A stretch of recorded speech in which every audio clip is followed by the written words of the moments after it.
Mesdames et messieurs, afin d'ouvrir ce 4e congrès Spirit mondial, j'ai l'honneur de passer la parole ou d'appeler M. Nestor Mazzotti afin de prononcer l'ouverture du congrès.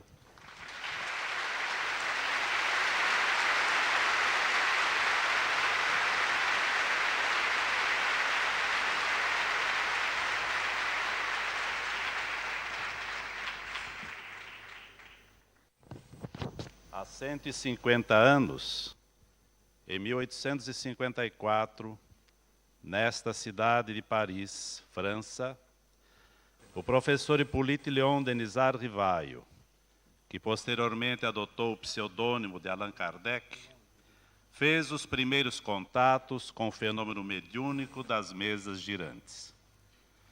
Compreendendo que estava diante de um fato que poderia esclarecer muitos problemas da humanidade, aplicou na análise desse fato o método racional.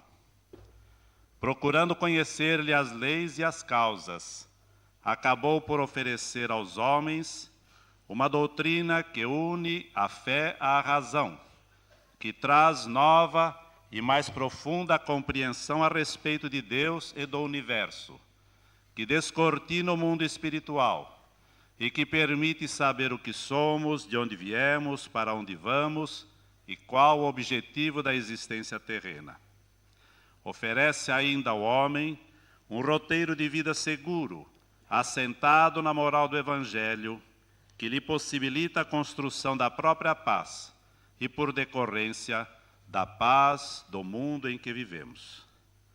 Realizando este congresso no ano do bicentenário do nascimento de Allan Kardec, na cidade e no país que serviram de berço à revelação dos espíritos superiores, que materializaram na terra o Consolador prometido por Jesus, espíritas de todo o mundo rendem sincera homenagem ao codificador da doutrina espírita e manifestam sua sincera gratidão a todos os que direta ou indiretamente contribuíram na elaboração das bases da terceira revelação.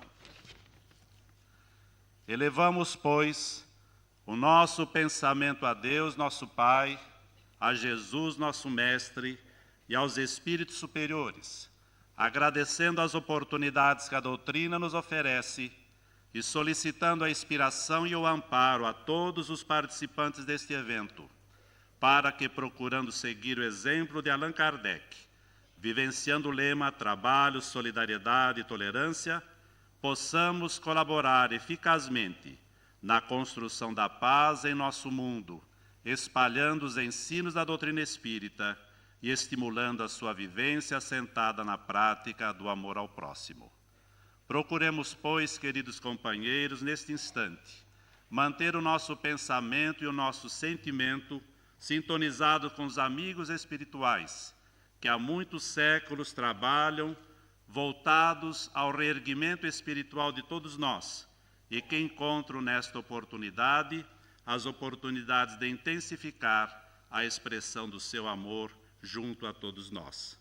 Sejamos, pois, todos bem-vindos à França. Sejamos bem-vindos à terra de Kardec, que viu à luz a mensagem codificadora. E em nome dos bons espíritos que participaram do trabalho da codificação e que continuam hoje trabalhando intensamente na difusão destes princípios, declaramos abertos os trabalhos do 4º Congresso Espírita Mundial. Muito obrigado.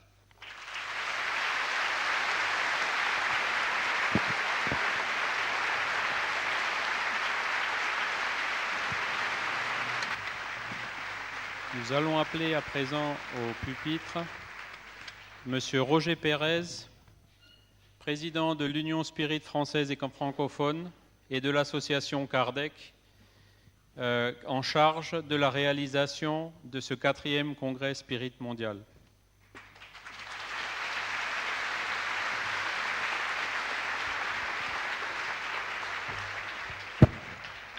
Mes chers amis, nos frères qui viennent des Amériques latines, en ce jour qui ressemble plutôt à un avènement qu'à un événement.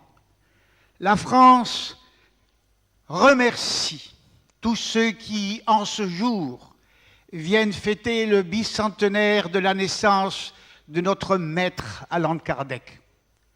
Qui aurait pu penser, il y a seulement 2 ou 3 années en arrière, qu'un jour, là où est né le spiritisme, qui avait été détruit peu à peu par des méchantes voix inspirées par le mal, s'était évertué à massacrer le spiritisme qui était né en France.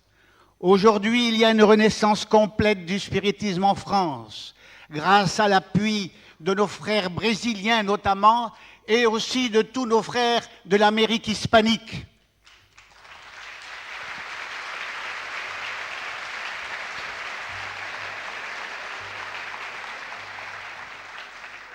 Je ne pourrais pas faire concurrence aux paroles que vient de dire notre très estimé frère Nestor Massotti. Il vous a dit l'essentiel, mais je vous réserve une petite surprise. C'est que, conjointement à ce congrès, voilà que nous viennent de Lyon quelque chose qui était impossible à réaliser.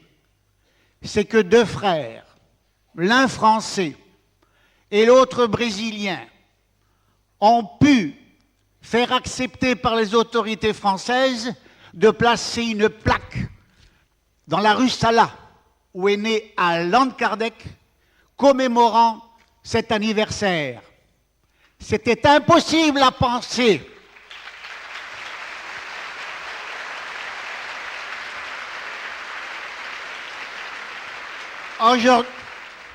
Merci. Aujourd'hui, la France Spirit se réveille, mais pour de bon. Nous avons eu des lutteurs qui n'ont pas cessé de combattre ceux qui voulaient détruire le spiritisme. Mais le voilà qui renaît encore plus fort que jamais.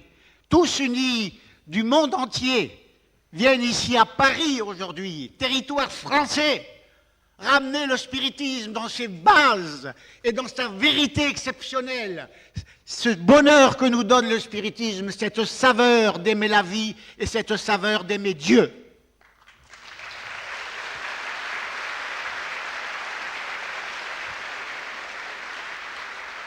J'appelle donc ceux qui ont réussi à faire placer à Lyon, dans la rue Salat où est né Allan Kardec, une plaque qu'on va vous montrer. Et je trouve, moi, qu'il s'agit ici de la divine providence auquel j'ai cru et je croirai toujours dans cette vie terrestre.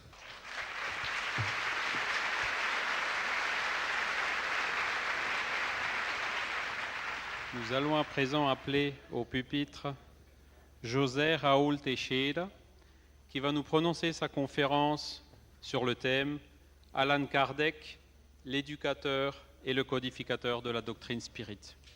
Raúl.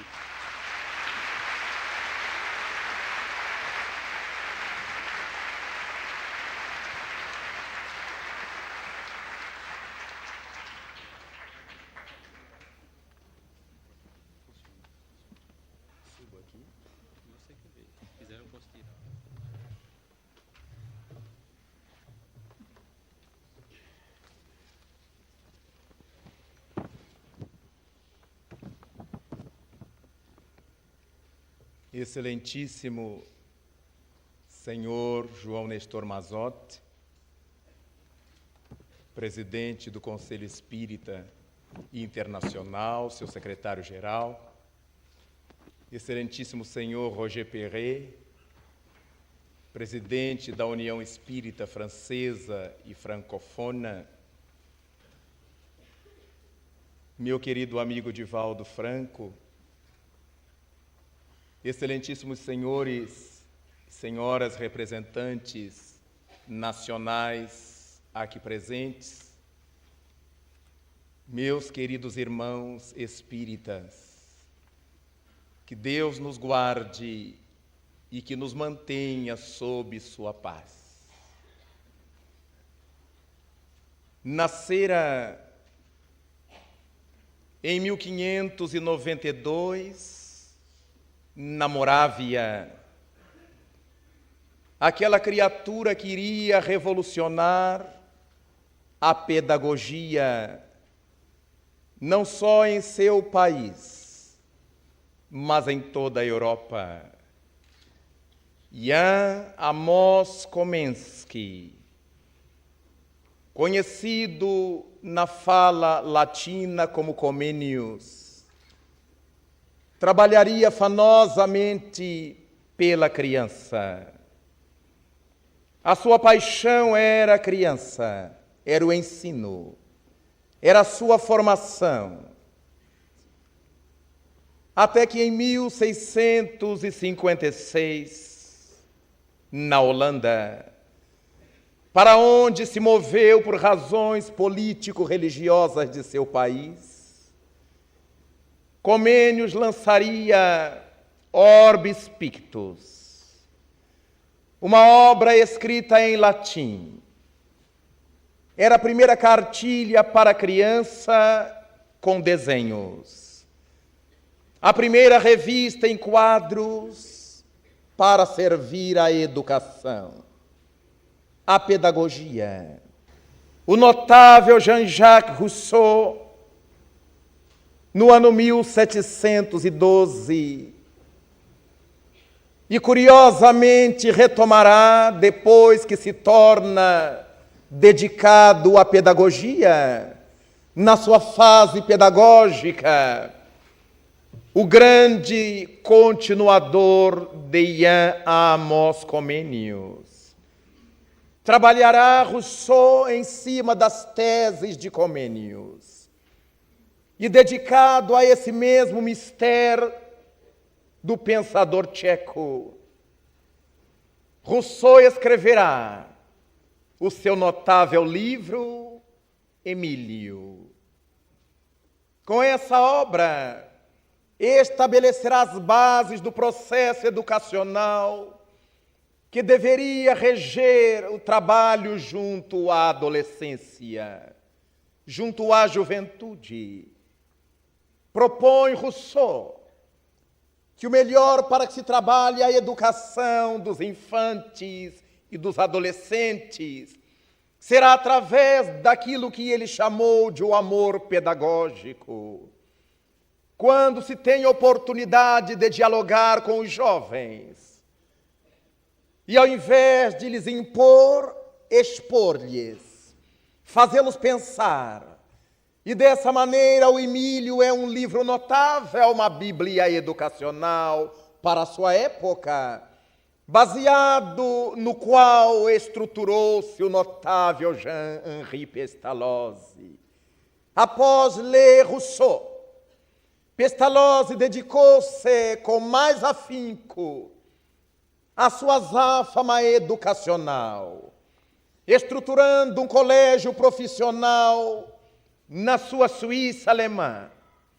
E a partir daí, depois que o colégio profissional não vingou, por razões diversas, partiu para o castelo de Verdun-les-Bains, onde mais tarde receberia a presença de um menino de apenas 9 anos, o menino Hippolyte, que seria uma das mais notáveis referências estudantis na escola Castelo de Verdun.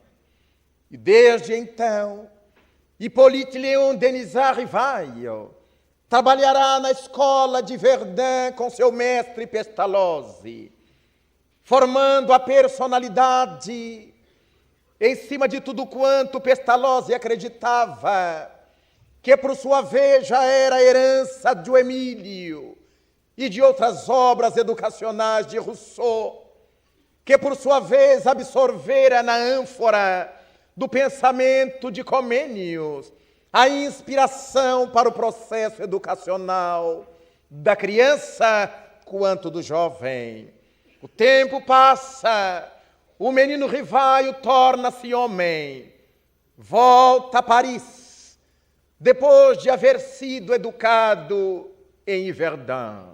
E aqui faz-se mestre-escola, mas é somente pelos idos de 1815 que aparece em Paris, e particularmente em Paris, as primeiras escolas que intentavam trazer o pensamento pestalozziano para as terras francesas, já que aqui Pestalozzi recebera algumas indisposições ideológicas, algumas contrafações daqueles que não pensavam como ele à época.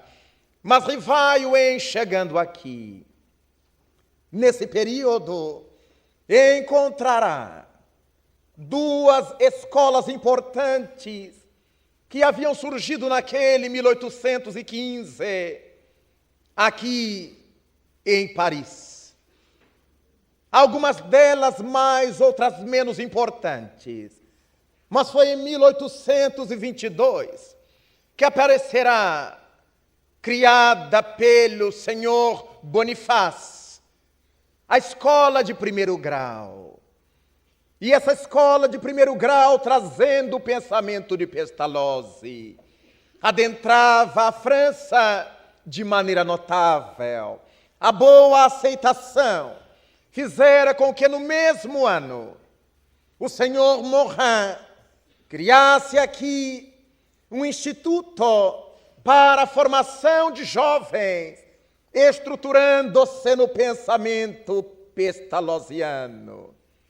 Será, no entanto, pelos anos de 1825 e 1826, que, respectivamente, o professor Rivaio criará aqui outra escola de primeiro grau e o Instituto Rivaio.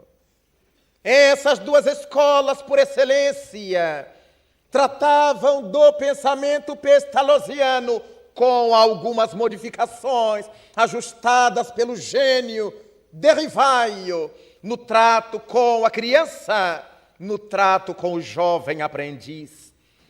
Essas duas escolas ganharam destaque na sociedade de Paris naqueles anos, mas foi o Instituto Rivaio que mais sobreviveu, exatamente porque nesse instituto havia uma preocupação do professor Rivaio, em que, além das disciplinas que os estudantes deveriam aprender, havia uma preocupação notável com a família.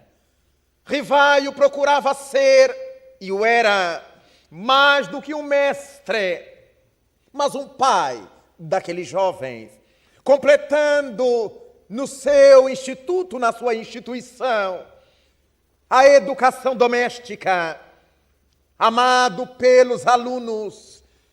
Le professeur Rivaio apresenta-se cada vez mais como um mestre-escola, exatamente quando tem ensejo de apresentar às autoridades constituídas da França, em 1828, um projeto a fim de que o governo pudesse melhorar o ensino e a educação nas escolas oficiais.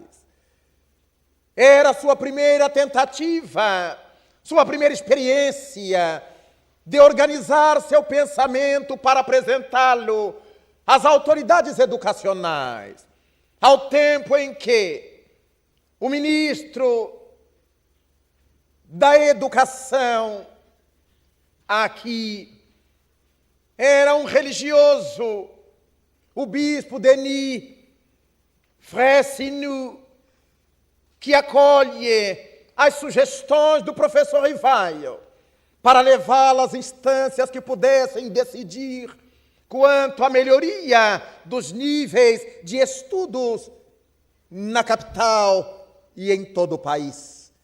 Mas Rivaio não se detém aí, e nesse mesmo projeto para o melhoramento da educação pública, ele propõe às autoridades a fundação de uma escola para a formação pedagógica, prática e teórica, que segundo ele teria a duração de 3 anos. E todos os que se formassem nessa escola pedagógica deveriam formar-se para preparar-se para a formação dos caracteres da criatura humana. Exatamente como mais tarde, depois da codificação de O Livro dos Espíritos, ele escreverá numa nota grandiosa a sua pergunta 685 item-A, que a educação é a arte de formar os caracteres, exatamente como ele já houvera proposto, em termos oficiais, às autoridades da França, em 1828. A coerência de Rivaio, porque depois de espiritista, ele continuava a pensar a educação com aquele mesmo ardor, com aquela mesma veneração, porque pensava fundamentalmente no aprendiz e porque estava entendendo que a escola não pode realizar tudo quanto a criança e o jovem necessitam.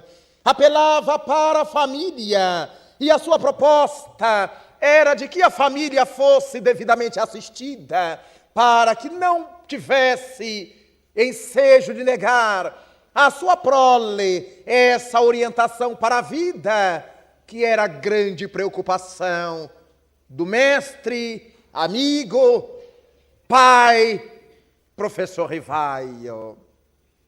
O tempo avança e quando Rivaio acabava de criar a instituição Rivaio, coincidia com um momento notável em que Jean-Henri Pestalozzi, na sua Suíça, pedia por escrito à pátria francesa para que acolhesse as suas experiências, aquilo que ele tinha para oferecer, antes de contestá-lo, que procurasse examinar o que ele oferecia aos jovens, o que ele oferecia às crianças, em termos de teoria e de prática, a fim de que, somente a partir daí, a França pudesse fazer uma opinião, uma ideia ajustada a respeito daquilo que ele, Pestalozzi, estava realizando no campo da educação.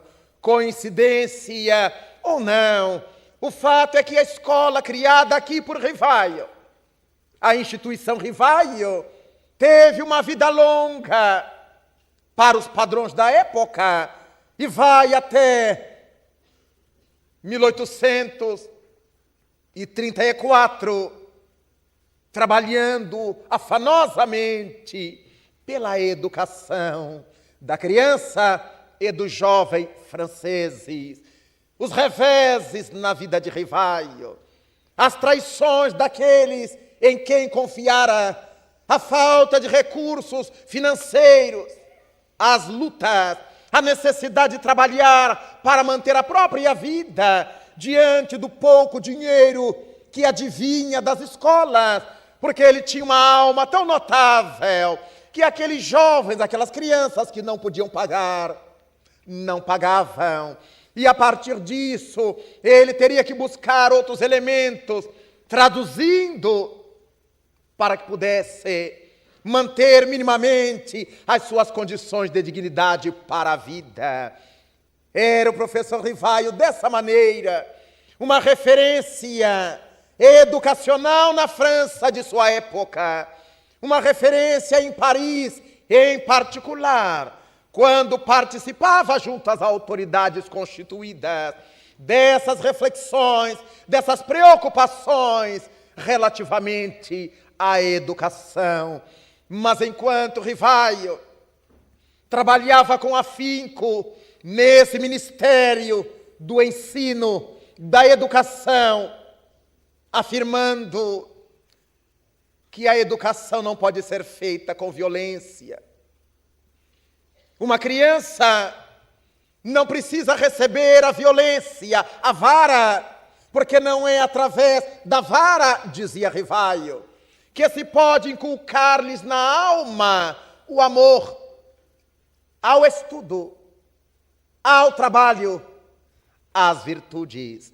E era por isto que ele trabalhava com essa comunidade infanto-juvenil, dialogando, conversando, e mais do que isto, amando-a, dando-se, a tal ponto que um jovem de 14 anos resolveu fazer uma homenagem a Rivaio, fazendo-lhe um discurso que foi publicado posteriormente em periódicos da época, porque era notável o relacionamento do mestre com os seus alunos, com seus discípulos que tinha como filhos da alma.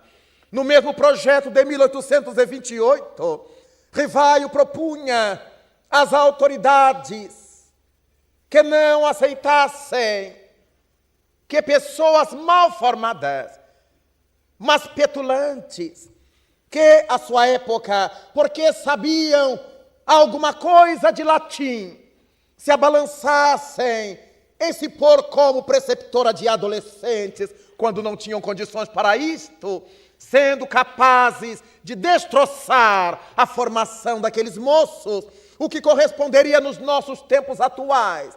Aqueles que, sabendo que não têm possibilidades emocionais, intelectuais, sentimentais, ainda assim, por razões de interesses variados, atiram-se à azáfama de ensinar, a tarefa de ensinar, sem estar atentos à formação verdadeira dos jovens. É a partir daí que Rivaio vai se tornando conhecidíssimo por seu pensamento combativo. E porque ele era o homem da palavra franca, tinha muita facilidade para dizer as coisas, porque tinha as ideias corretas, as palavras ajustadas à ideia. E desse modo Rivaio era destemido no posicionamento pacífico, mas firme, das ideias que trazia na condição de educador.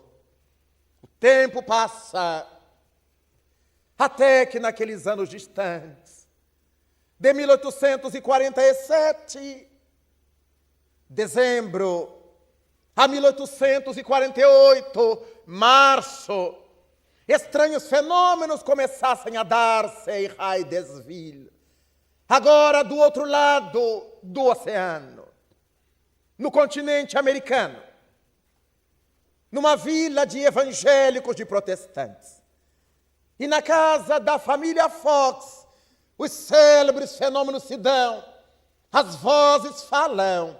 Charles Rosman vem cobrar justiça, fazendo o movimento da tipologia nas paredes das casas de madeira da vila de Mr. Hyde, chamada por isso de Hydesville.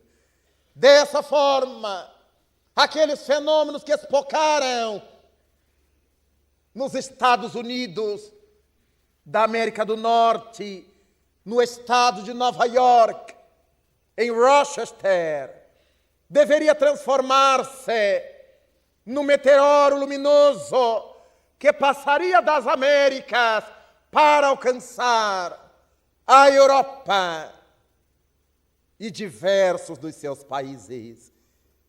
Na França, na Bélgica, na Turquia, no Oriente, na velha China, várias partes do mundo, as vozes começaram a falar, as mesas girantes, as mesas falantes, lançaram seu domínio por essas sociedades. E aqui, na Cidade Luz, na velha Paris, afirmam os historiadores que durante 4 invernos consecutivos, a família francesa deteve-se ao redor dos pequenos móveis, das mesas tripóide, em torno dos quais as pessoas distendiam as mãos, e esses móveis respondiam a perguntas. Ora, batendo uma vez com um dos pés, batendo 2 vezes, uma vez para dizer sim, 2 vezes para dizer não. E desse modo, o professor Rivaio, por ser conhecido em toda a sociedade, vai chamado a cena desses fenômenos, porque em 1850, um grupo enorme de pensadores, de professores, de gente da alta família francesa, inclusive representante de famílias nobiliáricas, de príncipes, participavam de um grupo oculto, fechado, no qual se travavam contatos com o mundo dos espíritos. As mensagens vinham de maneira espontânea. E eles tinham, naquela época, um maço de mais de 50 cadernos, com escritos espontâneos dos espíritos através dos médiuns de então.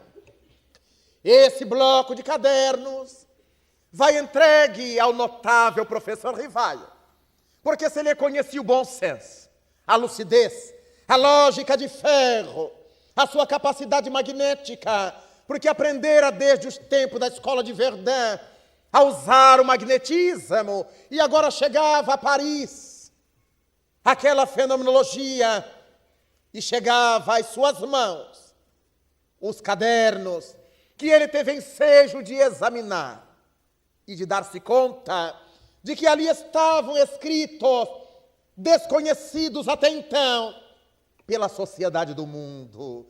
Ali estavam verdades que, ainda que a humanidade buscasse, ainda que as criaturas pleiteassem, não tiveram a curiosidade de interrogar ao além.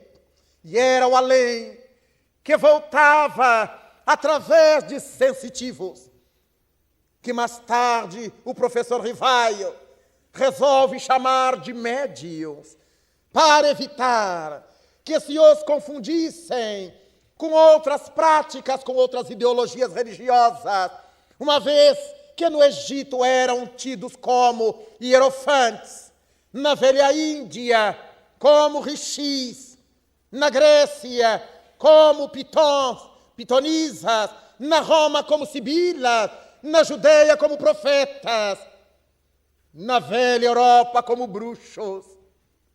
Ele então entende que aquelas criaturas que serviam de instrumentos a esses imortais não podiam ser nem bruxos, nem hierofantes, nem rishis, porque não estavam marcados pelos fenômenos da mitologia, tinham que ser meios. Eles estavam entre duas realidades, entre o continente da imortalidade espiritual e o continente da mortalidade orgânica. Estavam entre dois continentes e por isso estavam no meio. E Rivaio por isso chamá-los a médiuns e dá dignidade ao sensitivo.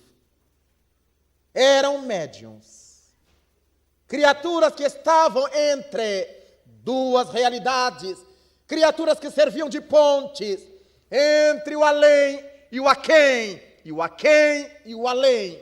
E dessa maneira, depois de que passou a participar das reuniões da família Penmaison, desde aquela notável terça-feira de maio de 1855, ele passará a prestar atenção naqueles enunciados dos cadernos que lhe foram entregues. E aquilo que estavam dizendo as vozes através da prancheta que era acoplada a um lápis que escrevia sobre laudas. Aqueles textos que apareciam nas pranchetas, nas ardósias, até que ele resolveu que o próprio sensitivo deveria segurar o lápis. E nasce a psicografia com o trabalho de Rivaio. O médium que expunha as mãos para que a cesta se movesse e a pluma escrevesse, agora era ele próprio que segurava a pluma, depois o lápis, para escrever. Rivaio deu-se conta de aqueles seres que provocavam todo aquele movimento, das mesas, dos pequenos móveis, dos grandes móveis, não eram senão espíritos, porque acreditou por primeira vez que fosse feito do magnetismo. Ele era magnetizador, entendia dessas coisas, mas percebeu que o magnetismo não interferia naquelas questões da forma como interferia, porque as mesas respondiam, havia uma inteligência no fenômeno, e o magnetismo não é uma força inteligente. Há pouco se descobrira no mundo o poder da eletricidade, e ele julgou que pudesse ser efeito da eletricidade.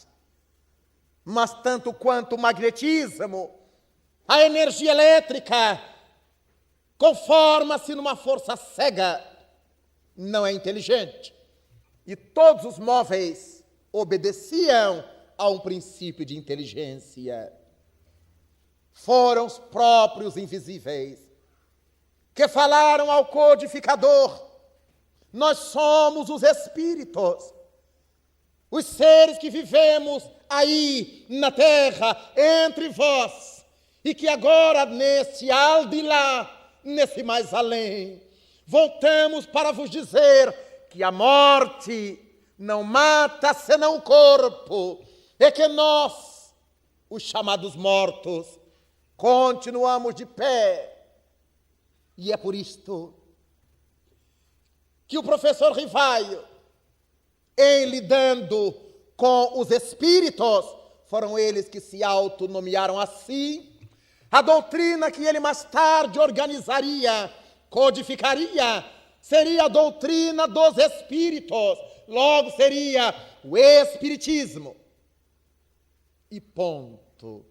Embora houvesse no mundo o conhecimento dos vários fenômenos espirituais, mediúnicos, fenômenos espíritas, como ele próprio chamará, os fenômenos eram espíritas, porque provinham dos espíritos, mas não existia ainda a doutrina espírita. Havia fenômenos espíritas, como a sinonímia de fenômenos mediúnicos, mas ainda não havia a doutrina espírita, como muitos podem e até hoje imaginam que existisse antes de Kardec. Doutrina espírita nasce com a codificação espírita, com o livro dos espíritos, naquela manhã chuvosa do Palais Royal, da livraria de Monsieur Danty, quando ele apresentará, 18 de abril, daquele ano de 1857, a primeira edição de O Livro dos Espíritos. Formidável, excelente trabalho de Allan Kardec, agora adotara o pseudônimo que Zéphiro lhe houvera dito ter sido um dos seus nomes no passado, numa encarnação em que fora um sacerdote gaulês, um sacerdote druida, e que se chamara Allan Kardec, porque seu nome já era conhecido como Hippolyte Léon Denisard Rivaio, educador, institutor, mestre-escola. Não queria que houvesse um mix, uma mistura entre essas duas realidades. Não que quisesse matar o Rivaio, mas não gostaria que as pessoas fossem ler o Livro dos Espíritos pela influência do notável mestre-escola. Queria que as criaturas buscassem o livro espírita pelo livro espírita. E aquele título, O Livro dos Espíritos, era por demais sugestivo, num momento em que a Europa ainda vivia sob a sanha do Tribunal do Santo Ofício, da Santa Inquisição Romana. E como saiu o Livro dos Espíritos num período de Inquisição Católica? Era obrigado qualquer indivíduo que quisesse publicar uma obra de ciência, de filosofia, de religião ou do que fosse, a apresentar os originais à Igreja Francesa. E a Igreja Francesa tinha elementos próprios para fazer a análise da obra e depois aplicar sobre ela um selo nihil obstat, nada obsta, ou outro selo que arremeteria para o Index Prohibitorium. Eram coisas proibidas que não poderiam ser publicadas. Mas e o Livro dos Espíritos? Rivaio seguiu todos os trâmites, mandou os originais para a Igreja Francesa, para que mais tarde visse publicado no boletim da Igreja um texto que dizia: o Livro dos Espíritos, do Senhor Allan Kardec, tem tudo o que é necessário para que, uma vez entendido e vivido, conduza o indivíduo humano ao reino dos céus. Abade Lessani. Só coisa dos Espíritos. Porque o livro foi publicado aqui em 1857 e 4 anos depois, na Esplanada de Barcelona, na Espanha, o Livro dos Espíritos e outras obras que já haviam sido publicadas aqui foram queimadas pela mesma igreja que o liberara aqui. Logo, havia um planejamento.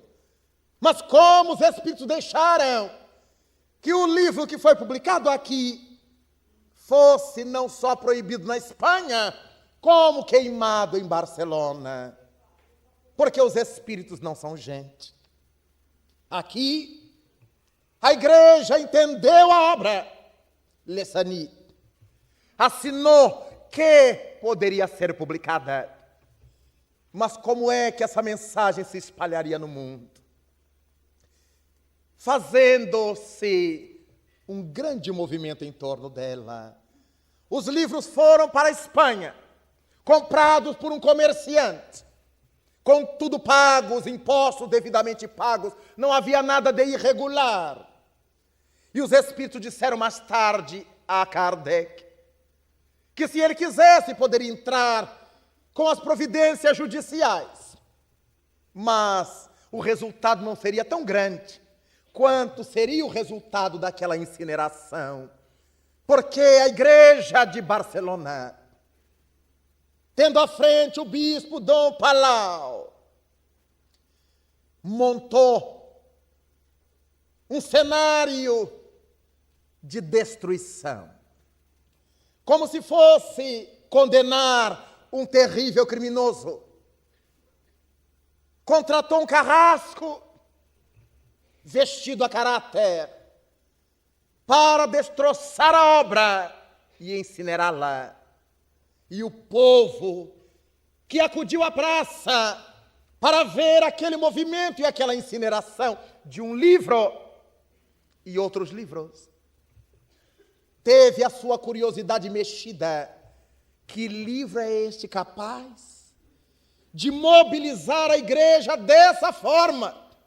Tem que ser uma coisa muito especial para ter uma praça preparada para isto, com carrasco e tudo, essa do bispo.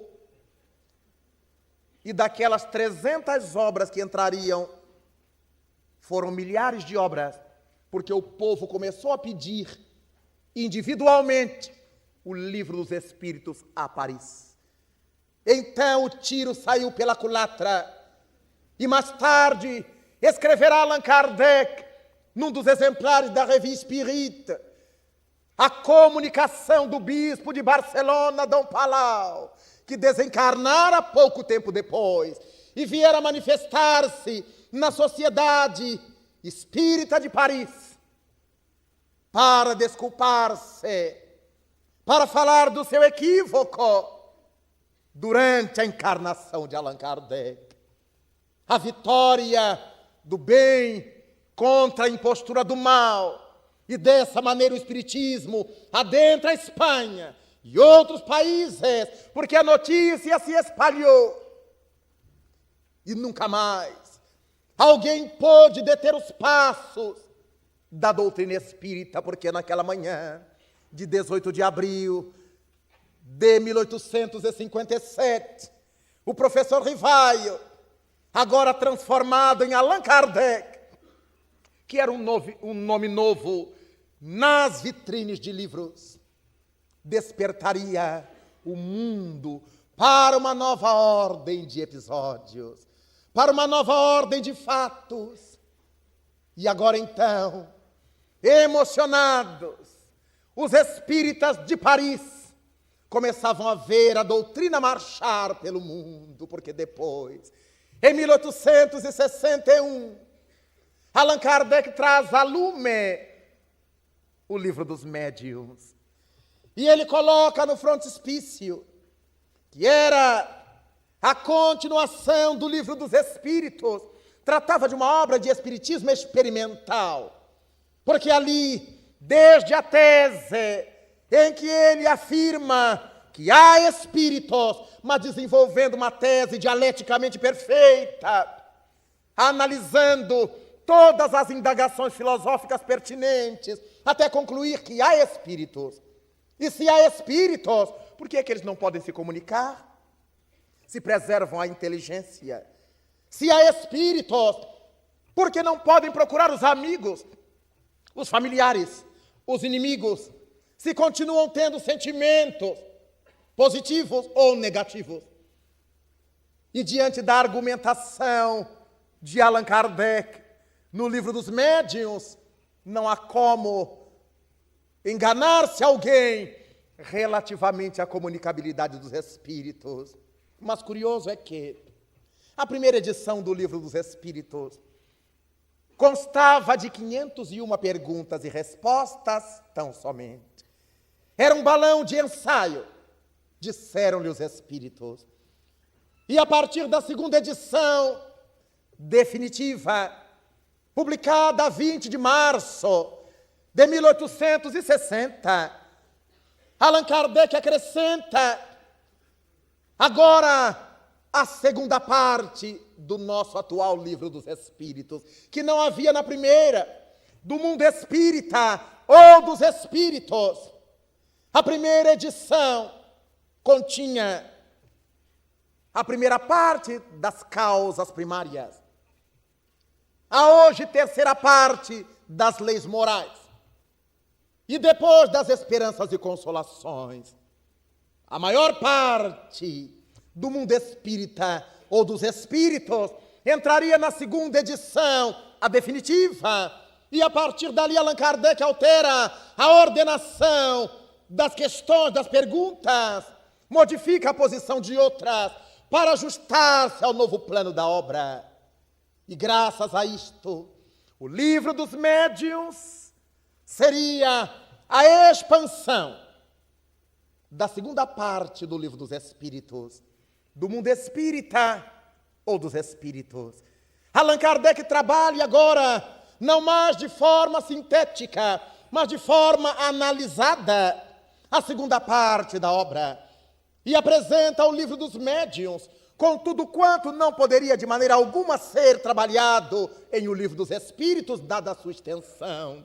Mas a terceira parte do livro dos Espíritos aparece agora trabalhada no terceiro livro da base da codificação espírita, o Evangelho segundo o Espiritismo, que saiu a primeira edição como a imitação do Evangelho, e que os Espíritos sugeriram ao codificador que o nome deveria ser alterado, porque uma imitação é uma impostura, é o que não é verdade. Então surgirá um novo nome para a mesma obra, o Evangelho segundo o Espiritismo, que neste ano comemora seus 140 anos de existência, para que servisse de vademecum, de caminho, de roteiro, para que a nossa vida moral tivesse o apoio dos ensinamentos de Jesus, trabalhados pelas leis morais, desde a lei de adoração, em o livro dos Espíritos, até a lei de amor, justiça e caridade.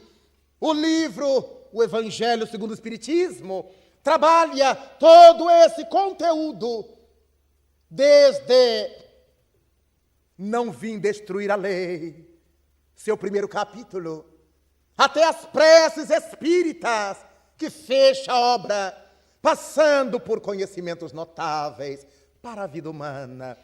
Allan Kardec sabia da necessidade moral da criatura E por isso, para compor essa obra, ele não irá trabalhar as palavras de Jesus, que serviram à formação teológica da Igreja Romana. Ele não irá trabalhar de Jesus os fatos comuns do seu cotidiano que dão margem a mil e uma discussões. Ele irá trabalhar as informações morais, a estrutura moral do ensinamento do Mestre, contra a qual não há como se discutir. Daí, o Evangelho segundo o Espiritismo dever ser uma obra não para ser somente aberta ao acaso, como costumamos fazer, e acabamos por não conhecer seu conteúdo, porque somente abrimos quando vamos orar, quando queremos uma mensagem de momento.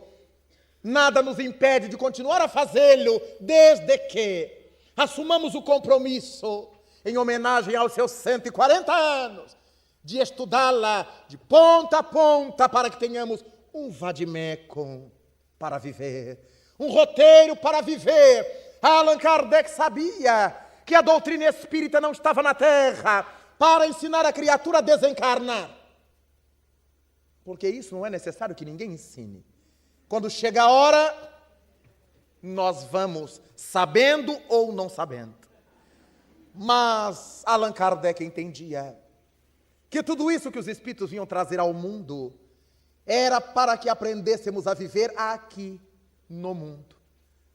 Lembrando-se de Jesus, ao rogar a Deus pelos discípulos: Senhor, a chamada oração sacerdotal, eu não vos peço que os tireis do mundo, é o mundo a nossa escola, eu vos peço para que os livreis do mal.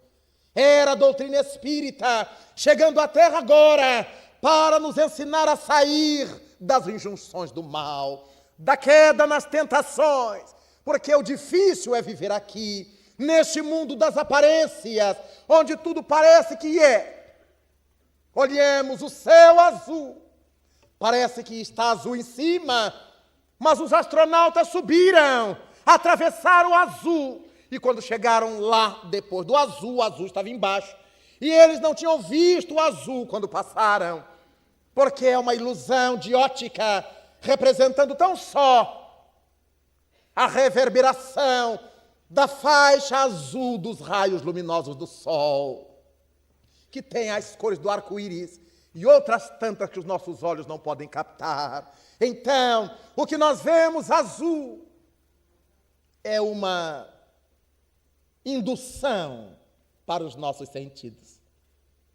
Não há azul nem lá, não há azul aqui, porque é uma frequência de onda que o nosso olhar capta em função dessa frequência do raio luminoso do sol azul.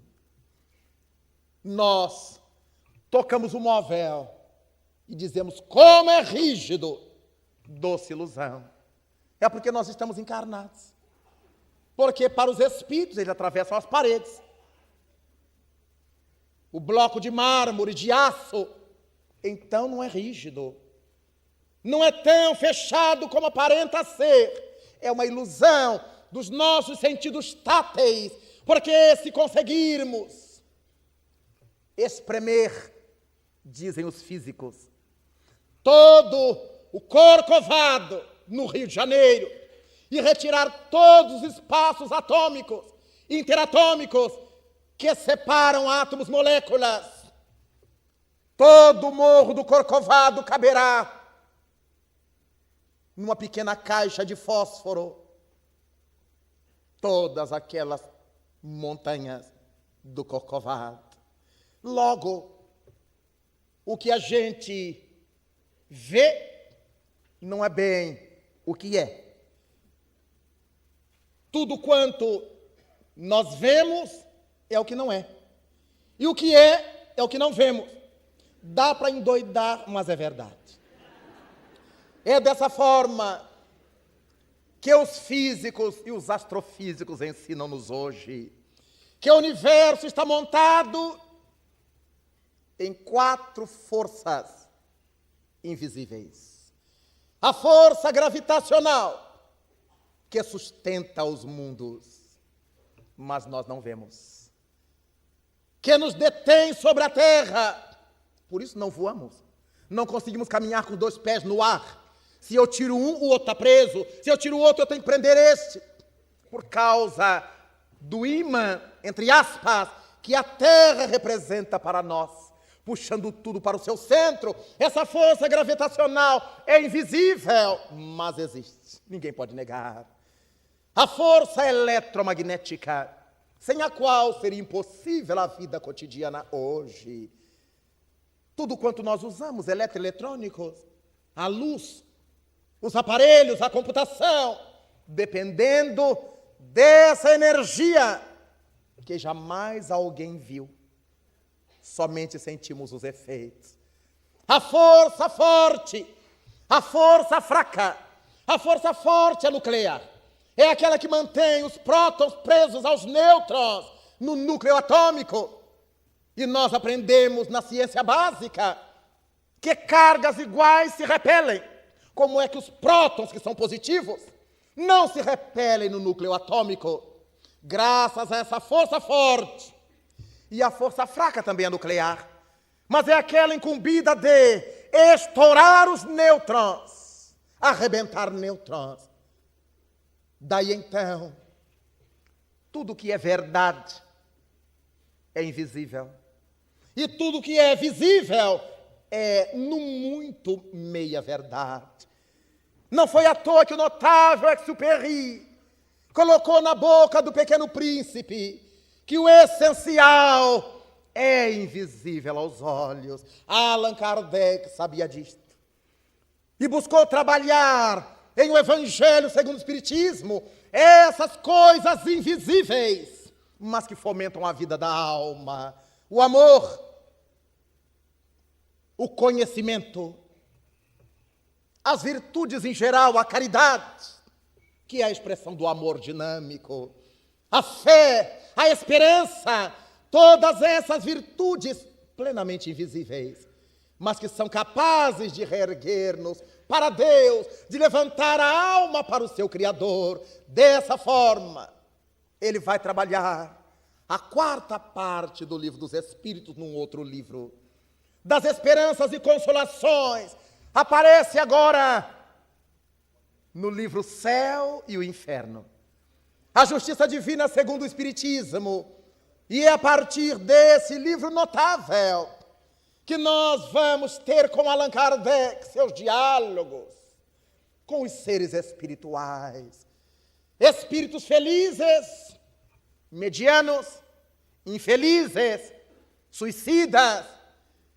Eles que vinham espontaneamente ou pelo mestre Lyonês invocados para dizer como estavam no mundo etéreo, no mundo dos espíritos, como havia sido sua passagem, termo que Kardec usará na mesma obra, a passagem, e como se achavam nessa dinâmica do mundo espiritual. Ali nós temos as frustrações de quem foi grande na terra e que agora estava desafortunado no além, de quem foi pequeno e digno aqui e que agora estava vitorioso no além, de uma rainha francesa.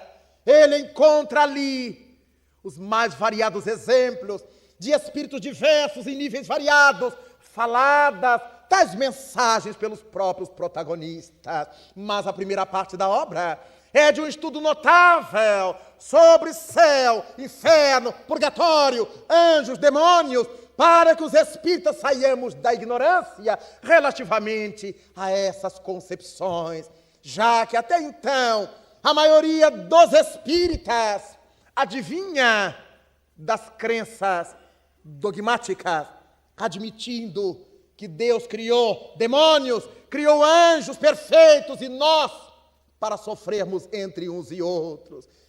Daí, o céu e o inferno trabalhará das esperanças e consolações os casos evidentes da segunda parte. Mas a primeira parte, das causas primárias, por ser uma parte por demais complexa, Allan Kardec trabalhará na última etapa a Gênese, os milagres e as predições segundo o Espiritismo. Ali nós encontramos o raciocínio fértil do codificador, trabalhando teses notáveis e profundas sobre questões que à época ainda eram tabus, eram pouco conhecidas ou plenamente ignoradas, sobre a Gênese mosaica, a Gênese espiritual. Na Gênese mosaica, a respeito dos 7 dias da criação, ele avança pelos estudos da geologia para explicitar que aqueles períodos da criação, os 7 dias, correspondem aos períodos geológicos da Terra. Bom senso de Allan Kardec. E aquilo que era a sua visão, já que tinha direito de pensar e de emitir, ele tem a lisura, a honradez de dizer que aquele ponto evocado não passava de um estudo de sua parte, era uma mera hipótese de trabalho, para que ninguém confundisse suas hipóteses com as falas dos espíritos, com as verdades trazidas pelos imortais. É dessa maneira, com essa confiança que ele tinha no trabalho da doutrina espírita, que ele assevera em a Gênese, que seria realizada com as mãos dos desencarnados e pelas mãos dos encarnados, que nós alcançaríamos pela revelação as informações do além, mas o mundo conhecê-las-ia pela revelação do laboratório. Então o trabalho do homem, o trabalho dos espíritos, e que a doutrina espírita marchava para e passo com a ciência, mas com uma observação importante: não se detinha onde se detém a ciência.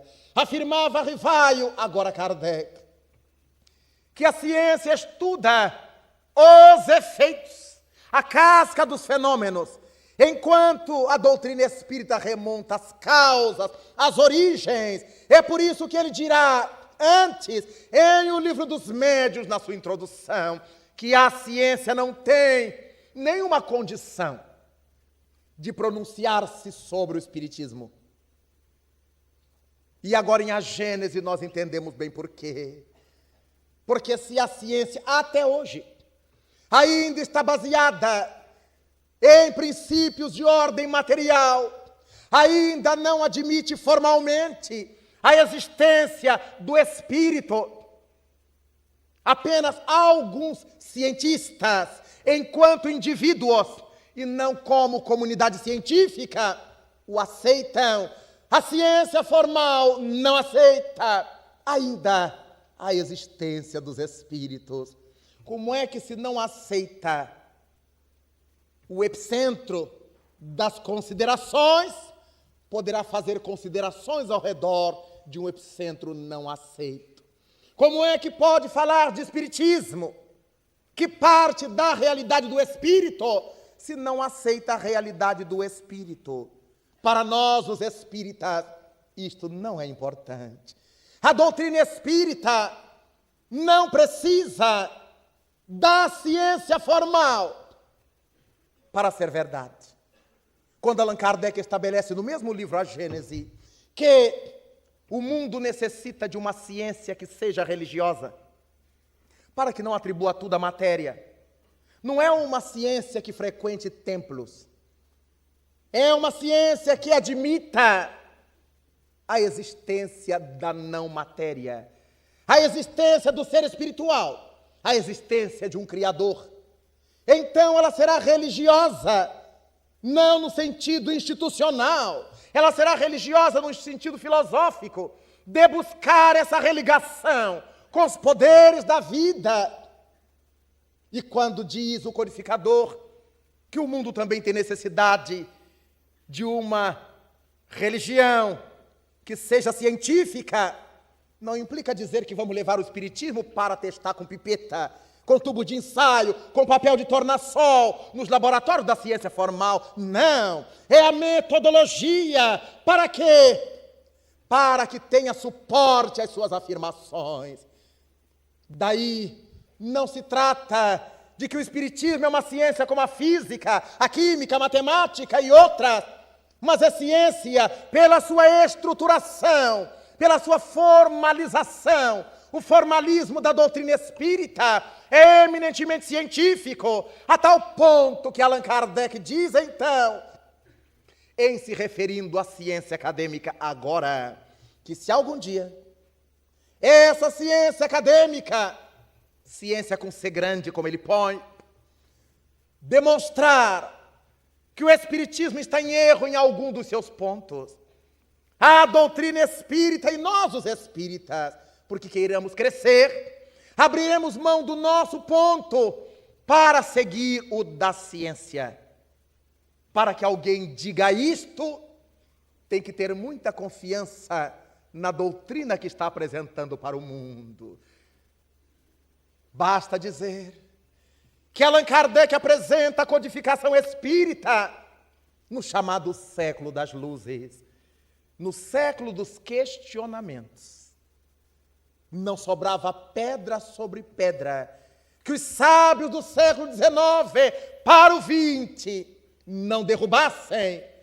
E logo depois, em 1859, depois do Livro dos Espíritos, aparecerá na França o positivismo com Auguste Comte, para quem ciência era a grande diretriz de todo o pensamento da humanidade. E só era ciência para o positivista aquilo que pudesse passar pelo crivo do laboratório, que pudesse ser testado, ser avaliado. Naturalmente era um equívoco, tanto que já deixou de valer. E a partir de todo esse fervedouro do século XIX, nós temos a doutrina espírita, que até hoje, por mais que haja aparecido um grande contingente daqueles que teimam em afirmar que Allan Kardec está ultrapassado, mas nunca apresentam o que o ultrapassou. Allan Kardec já era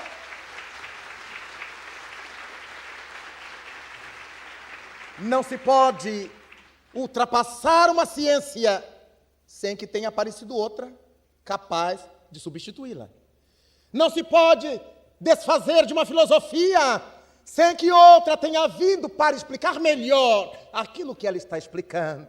No dia em que nos apresentarem informações sobre Deus, sobre a imortalidade da alma e sua existência, sobre a pluralidade dos mundos habitados, a pluralidade das existências e a comunicabilidade dos mortos, como a doutrina espírita apresenta, e daí para melhor, é para lá que nós iremos.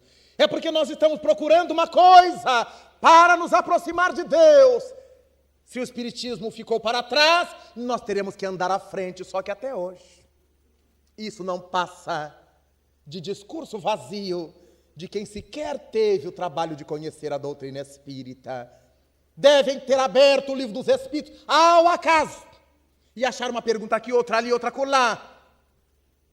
Da mesma forma que, ao ser traduzido ao alemão, no final do século XIX, o tradutor do Livro dos Espíritos em alemão não gostava de algumas perguntas de Kardec, então ele tirou. Não gostava das notas de Kardec, então ele tirou. Ficou fácil, mas o livro adulterado. Mais tarde, na República Tcheca, eu conheci a tradutora do Livro dos Espíritos para o tcheco. Abordou-me numa ocasião em que ali estava em Praga, para dizer-me que esse nome Espiritismo não pegava bem na Europa. Eu disse, curioso, mas ele nasceu na Europa. Ela imaginava que eu o tivesse levado do Brasil. Este nome Espiritismo, senhora, nasceu na Europa. Ao que me consta, França é Europa. E ela nos disse na ocasião, mas eu não gosto. Eu digo, é um problema pessoal. Traduziu o livro. Não gostou da numeração proposta por Allan Kardec. Renumerou os itens. E a tradução tcheca do Livro dos Espíritos não tem 1019 perguntas. tem 1045. Porque ela renumerou. E onde aparece o espiritismo, ela pôs esoterismo. Porque ela não gosta da palavra espiritismo. Então, ainda tem o espiritismo que avançar, enfrentando todas essas dificuldades. Daqueles que acham que Kardec já era. Eu queria ver alguém escrever de novos Lusíadas, de Camões, mudando o português do século XV.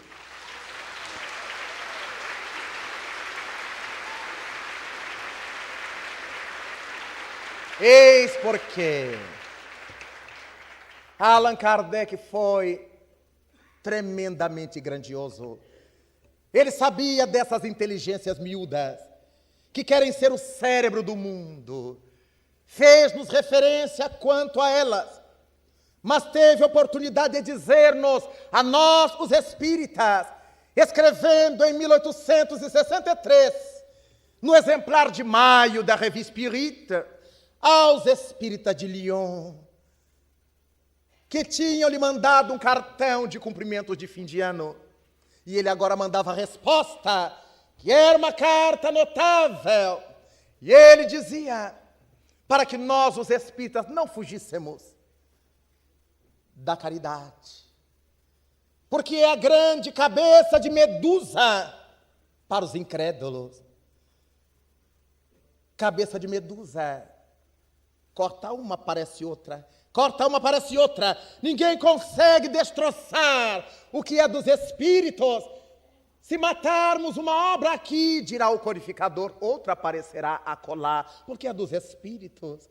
E eles falarão, como os ventos, ninguém sabe de onde ele vem, nem para onde ele vai. E dessa forma, diz ainda na carta aos lioneses, que os inimigos dos espíritas iriam tentar fazer com que nós nos perdêssemos no trabalho espírita, nos ocupando com coisas que não são de nossa alçada.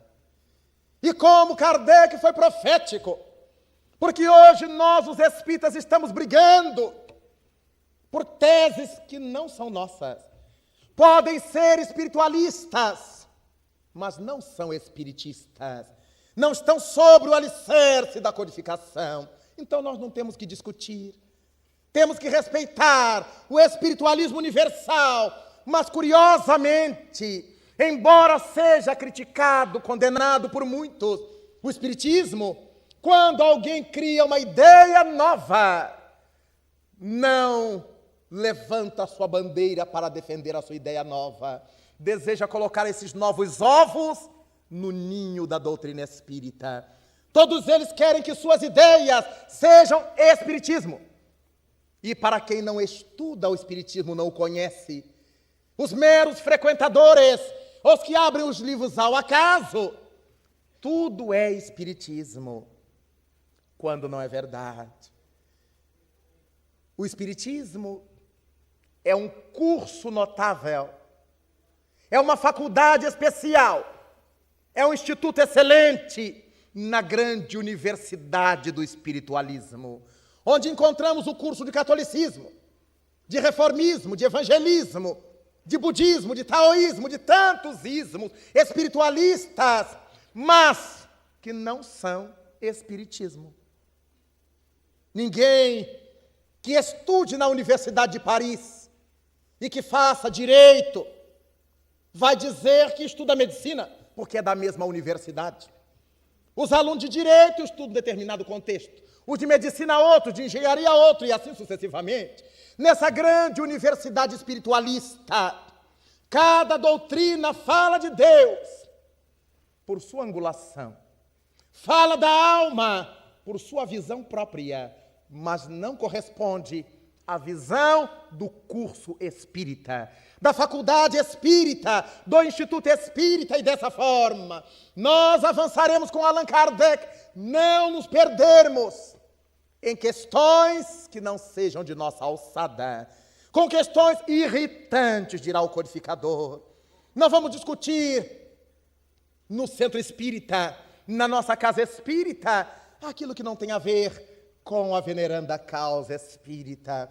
Em respeito ao que ela representa para nós, A causa espírita merece ser prestigiada pelo estudo por parte dos espíritas.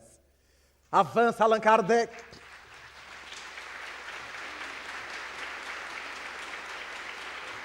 Avança Kardec na sua mensagem aos lionenses, dizendo que outra armadilha tentarão os inimigos dos espíritas. Ele fala dos espíritas. E essa outra armadilha é fazer-nos separar, atirar no nosso meio o espírito de cisânia, para que nós nos percamos, para que sejamos inimigos uns dos outros, contrariando a Jesus quando diz da importância do feixe de varas. Quando esse feixe se afrouxa, saindo as varas, ele não mais se mantém de pé. Nosso movimento será forte quando nós formos unidos, quando houver a unidade de vistas.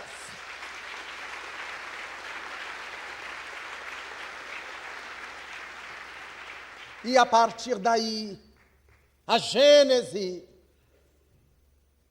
os milagres e as predições segundo o Espiritismo fecharão o leque da base para nos dizer, desde o seu primeiro capítulo ao último, as questões imponentes da nossa reflexão espírita. Há alguns hoje estão levantando a bandeira de que não é necessário mais estudar Espiritismo. Já estudando demais. Agora é a época do amor. Temos que nos amar. E se contrapõe ao Espírito de verdade, que nos deixou só 2 mandamentos. Espíritas, amai-vos, não resta dúvida, porque o amor é Deus. Fora do amor, nada. E instruí-vos. Essa inclusão é importante. Amai-vos e instruí-vos. Por mais que nós aprendamos coisas, a necessidade de que reflitamos sobre essas coisas aprendidas. Por enquanto temos sido no movimento espírita, conhecedores, sabedores das teses espíritas, mas os espíritos querem que nos tornemos sábios. E o sábio é aquele que sabe colocar a serviço da sua própria vida o conhecimento que tem.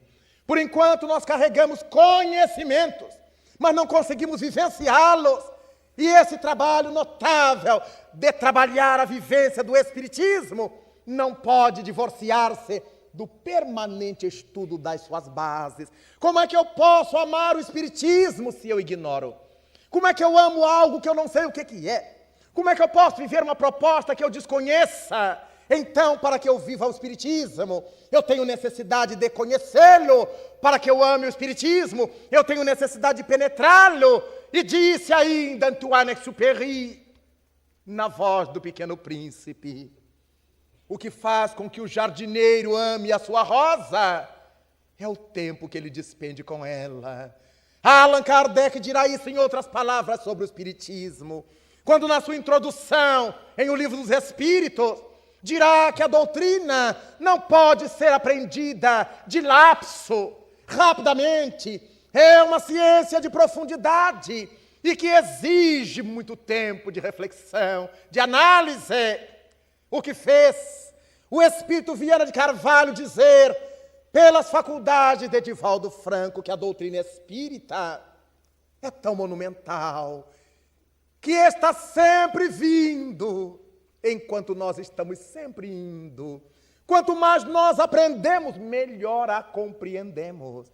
O que fez o Espírito Camilo dizer numa mensagem recebida na Federação Espírita Brasileira, que o Espiritismo é esse gigantesco oceano do qual nós, os espíritas, ainda estamos nas praias.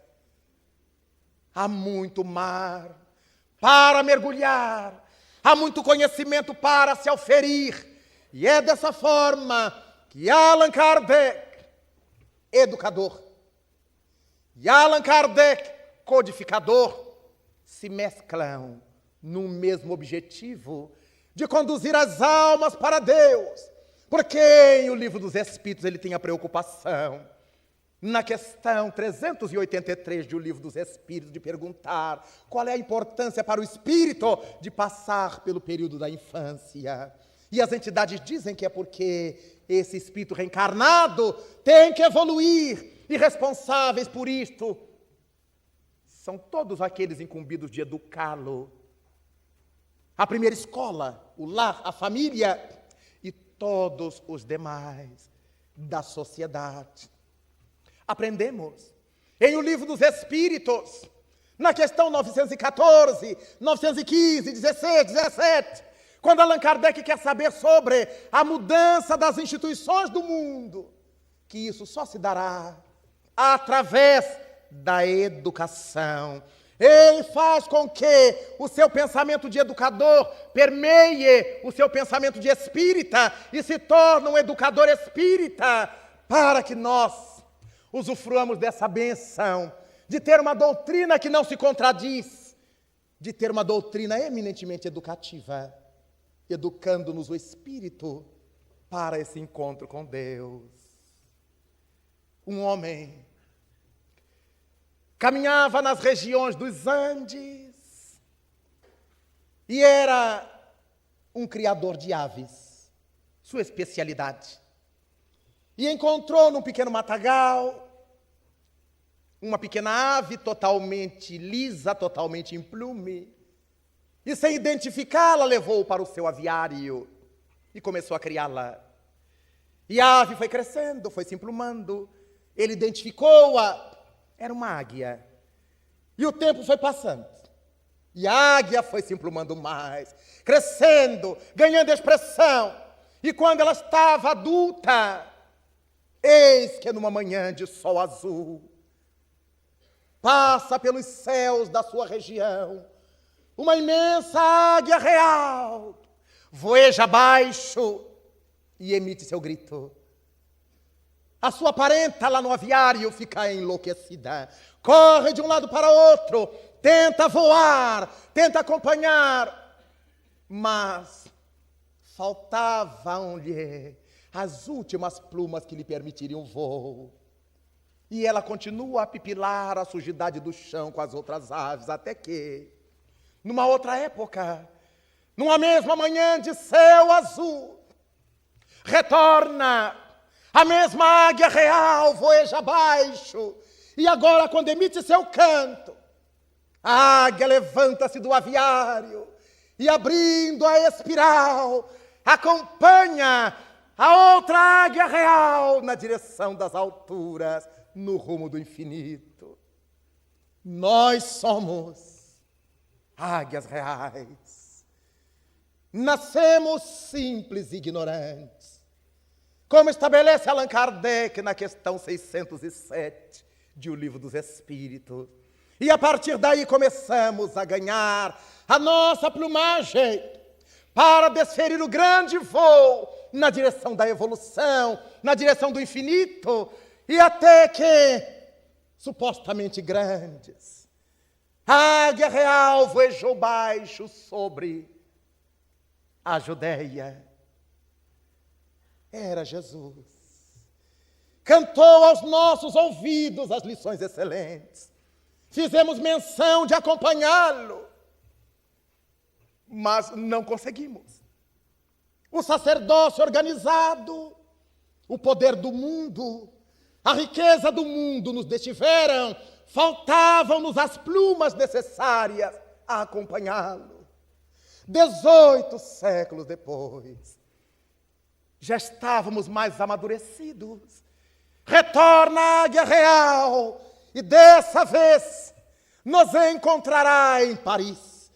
Voeja abaixo sobre o Palais Royal, sobre a Galerie d'Orléans, e através do Livro dos Espíritos emite seu canto, e agora ninguém nos deterá.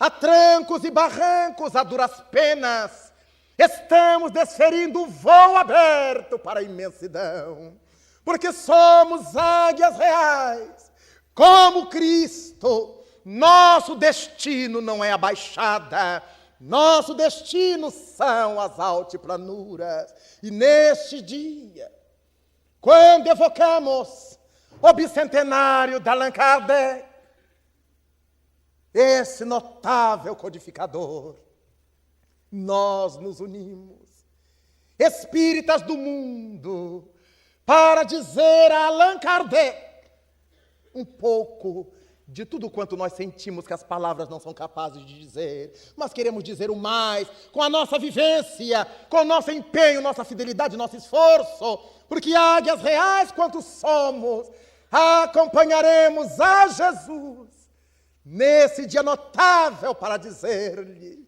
louvado sejas, Senhor, na glória do lar celeste, pelos bens que nos trouxeste no evangelho da nossa redenção, na tarefa renovada que o teu olhar nos consente. De espíritos reverentes, nós rogamos pelo teu amor. Pobres cegos, que desde ontem fugimos à luz a qual nos elevas, hoje a nossa oração rompe as trevas. Escuta-nos, mestre, e se possível vem retificar o nosso passo, a fim de que trilhemos a estrada corrigida, vem sustentar-nos a lida na fonte inesgotável do eterno bem. Dá-nos, Jesus, tua bênção, bênção que nos conforta, bênção que nos levanta, para que a tua doutrina santa, esse imbatível consolador, vibre pura, viva dentro de nós. Faze, Senhor, com que nós todos nessa caminhada incessante, a cada dia, a cada instante, possamos ouvir-te a voz. Ampara-nos a esperança, socorre-nos a pobreza e liberta a nossa alma ainda presa de tanta milenária imperfeição. Mestre excelso de toda a verdade, hoje, amanhã e sempre em toda parte, ensina-nos a guardar-te com unção, com devoção e com inesgotável gratidão, na intimidade sincera, ainda que singela, do nosso próprio coração. Muito obrigado, Senhor. Muito obrigado, Allan Kardec. Muito obrigado, senhores.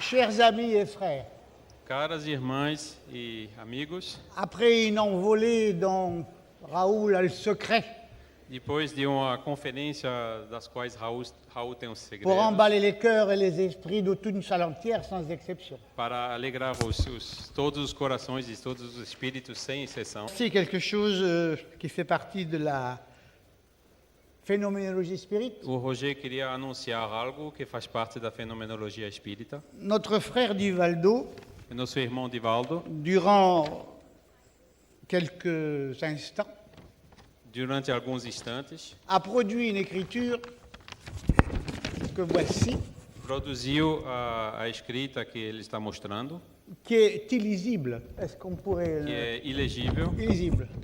On croirait des hiéroglyphes. parece mais hieroglifas. Mais si vous retournez la feuille Agora, quando vira a folha, à la lumière, na luz, vous avez un texte en français. tem um texto em francês.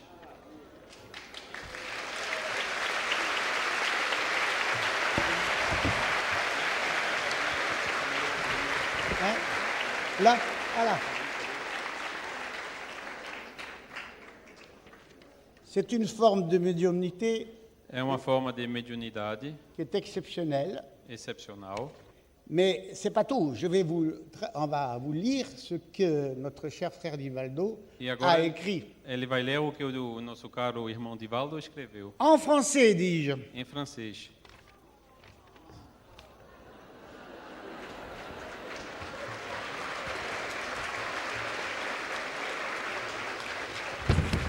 Mais c'est parce que c'est français ou c'est pour Divaldo? Ça, les deux. Perguntam se vocês aplaudem porque é em francês ou Alors, porque é Divaldo. je ne vais pas vous faire Non. attendre.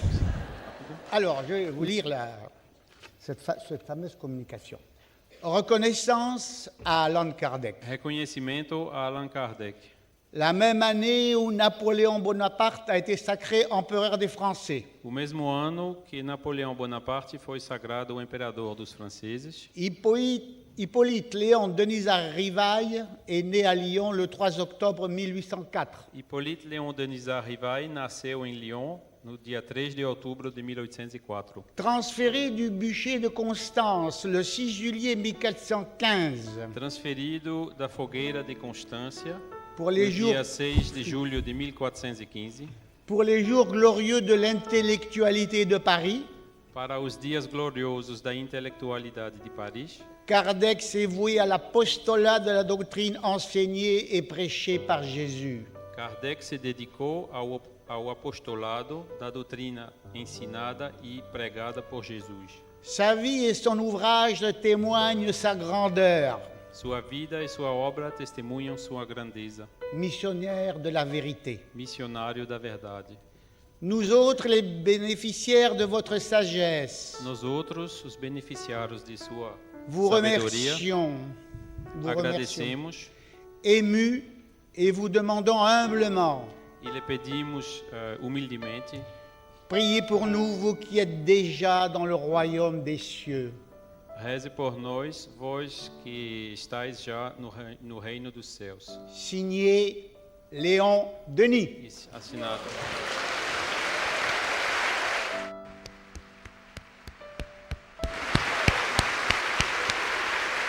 C'est ça.